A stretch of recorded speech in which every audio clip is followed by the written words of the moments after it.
Kepolisian setempat mencatat 17 korban bencana pohon tumbang di situs Matabulu, Desa Matabulu, Kecamatan Lalabata, Kabupaten Sopeng pada Minggu 3 November 2024.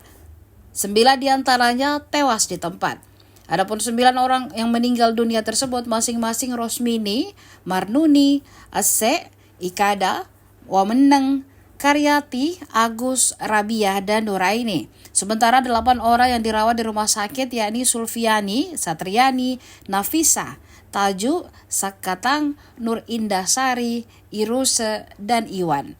AKBP Muhammad Yusuf, Kapolres Sopeng mengatakan seluruh korban langsung dibawa ke rumah sakit untuk mendapat pertolongan medis dirawat di Rumah Sakit Umum Daerah Latem Mamala, Kabupaten Sopeng.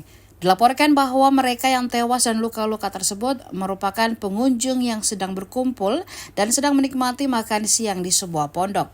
Reporter Tribun Sopeng Jabal Kubais melaporkan pohon tumbang tersebut menimpa sebuah pondok di situs Matabulu.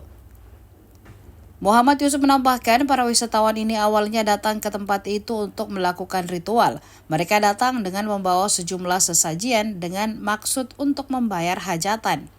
Berdasarkan keterangan dari saksi, para korban sebelumnya melakukan ritual di dekat pohon besar tersebut. Namun tiba-tiba petir menyambar pohon itu dan menyebabkan pohon itu tumbang menimpa mereka. Sensolopo. Mega mupa to kya wa?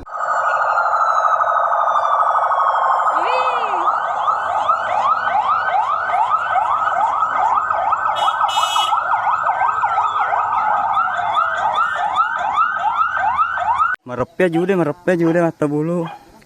Mega to kuryawa nagapaju. Download Tribun X sekarang.